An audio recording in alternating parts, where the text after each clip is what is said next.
pagi, Pak. Pagi. Perkenalkan, nama saya Dr. Syafa yang sedang berjaga di klinik pada pagi kali ini. Kalau boleh tahu, saya berbicara dengan Bapak siapa? Fajar. Bapak Fajar. Usianya berapa, Pak Fajar? 22 tahun. 22 tahun, baik. Selanjutnya, nanti saya akan melakukan pemeriksaan kepada Bapak Fajar. Tujuannya untuk menegakkan diagnosis serta pemberian penanganan yang tepat untuk Bapak Fajar. Apakah Bapak bersedia? Ya. Pastikan bahwa pemeriksa berada di sebelah kanan pasien, kemudian posisikan badan pasien hingga dalam kondisi yang nyaman, lalu menggunakan bantal sebagai alat pengganjal kepala pasien agar otot sternocleidomastoid pasien relaksasi. Kemudian saya akan mengangkat kepala pasien hingga mencapai 30 derajat. Namun sebelumnya saya minta pasien untuk menoleh ke arah sisi yang berlawanan atau sebelah kiri. Boleh Pak dimiringkan kepalanya? Oke, baik. Kemudian saya akan melakukan identifikasi vena jugularis di kedua sisi pasien. Baik, kemudian selanjutnya saya akan melakukan pencarian pulsasi pada vena jugularis internal. Apabila vena jugularis internal tidak dapat teridentifikasi, maka vena jugularis eksternal dapat digunakan. Kemudian selanjutnya saya akan mencari titik tertinggi dari vena jugularis sebelah kanan. Kemudian saya akan meletakkan penggaris lurus secara horizontal pada posisi ini. Kemudian saya akan meletakkan penggaris segitiga secara vertikal dari sudut sternalis.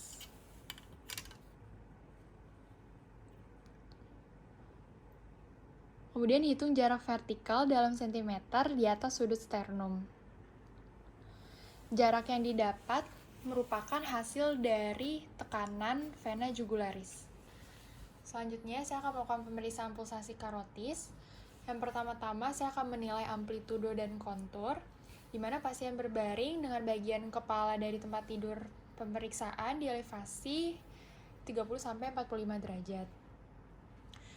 Kemudian saya akan melakukan inspeksi leher untuk menilai pulsasi karotis. Saya akan meletakkan jari telunjuk dan jari tengah tangan sebelah kiri saya pada arteri karotis kanan pasien, di mana yang berada pada sepertiga bagian di bawah leher. Kemudian saya akan menekan ke arah posterior dan merasakan pulsasi. Untuk memeriksa karotis sebelah kiri, saya akan menggunakan jari tangan saya sebelah kanan, dan saya akan meningkatkan tekanan hingga saya merasakan pulsasi dan kontur arteri karotis yang maksimal. Selanjutnya, saya akan menilai tril atau getaran dan bruit arteri karotis. Saya akan melakukan palpasi bertujuan untuk mendeteksi ada atau tidaknya getaran halus atau tril. Kemudian saya akan menggunakan stetoskop untuk mendengarkan bruit arteri karotis dengan menggunakan bagian dari diafragma. Saya akan meletakkan bagian diafragma stetoskop pada area karotis. Jangan lupa untuk menginstruksikan kepada pasien untuk menahan nafas. Selanjutnya, saya akan melakukan pemeriksaan arteri brachialis. Pertama-tama, posisikan lengan pasien dalam keadaan rileks seperti ini, dengan siku yang terekstensi dan telapak tangan yang menghadap ke atas. Dan saya akan memfleksikan siku pada derajat tertentu untuk mendapatkan relaksasi otot yang optimal.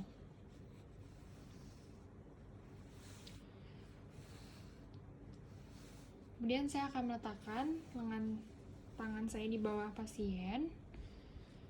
Saya akan menggunakan jari telunjuk dan tengah untuk merasakan pulsasi. Selanjutnya, saya akan melakukan pemeriksaan toraks. Pertama-tama, tentukanlah lokasi titik impuls maksimum pada posisi supinasi. Umumnya, titik impuls maksimal dapat ditemukan pada sela iga 4 dan 5. Kemudian saya akan melakukan palpasi. Gunakan bantalan jari untuk mempalpasi titik impuls maksimum. Impuls ventrikel mungkin dapat menyebabkan jari akan terangkat. Kemudian, pada saat ini, saya akan memeriksa getaran atau tril dengan menekan pangkal telapak tangan secara kuat pada dada pasien. Selanjutnya, saya akan melakukan titik impuls maksimum pada ventrikel kiri. Pertama-tama, saya akan menentukan titik impuls maksimum pada posisi terlentang. Boleh, Pak, tolong diterlentangkan. Apabila gagal untuk menentukan titik impuls maksimum, cobalah dengan posisikan pasien dalam posisi lateral dekubitus sebelah kiri.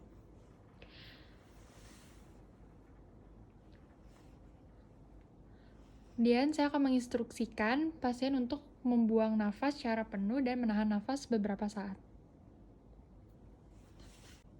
Selanjutnya, saya akan melakukan pemeriksaan titik impuls maksimum pada ventrikel kanan.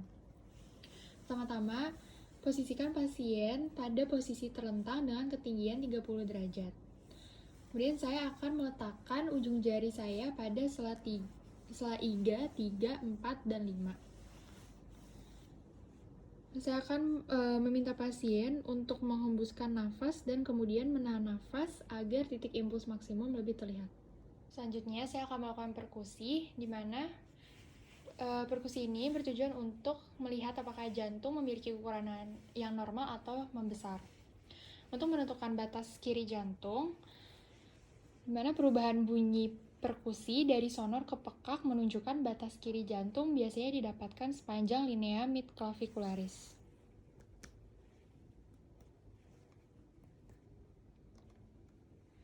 Kemudian batas kanan terdapat pada linea sternalis sebelah kanan.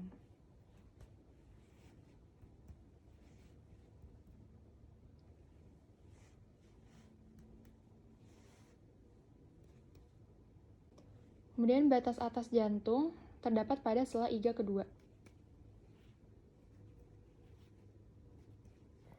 Selanjutnya, saya akan melakukan pemeriksaan bunyi jantung 1, 2, 3, dan 4. Dimulai dari katup aorta, di mana pada katup aorta berada di atas iga kedua kanan dan sela iga kedua pada linea parastenalis. Kemudian area katup pulmoner, di mana dia berada di sela iga kedua linea parastenalis sebelah kiri. Kemudian katup trikuspid berada di sternum pada perbatasan antara corpus sternum dan processus xiphoideus. Terakhir ada katup mitral, di mana dia berada di sela iga kelima linea midclavicularis kiri. Pada pasien terdengar bunyi jantung pada S1 dan S2 sehingga dikategorikan normal. Pemeriksaan terakhir adalah pemeriksaan ekstremitas, di mana bertujuan untuk melihat apakah ada edema atau tidak. Pertama-tama, saya akan menekan pada area dependent seperti tulang kering pasien sekitar 2-3 detik. Jika terdapat edema pitting, maka jari akan tenggelam ke dalam jaringan dan ketika dilepaskan, bekas jari akan tetap ada. Namun pada pasien tidak dapat ditemukan adanya edema pitting atau bisa dikategorikan normal.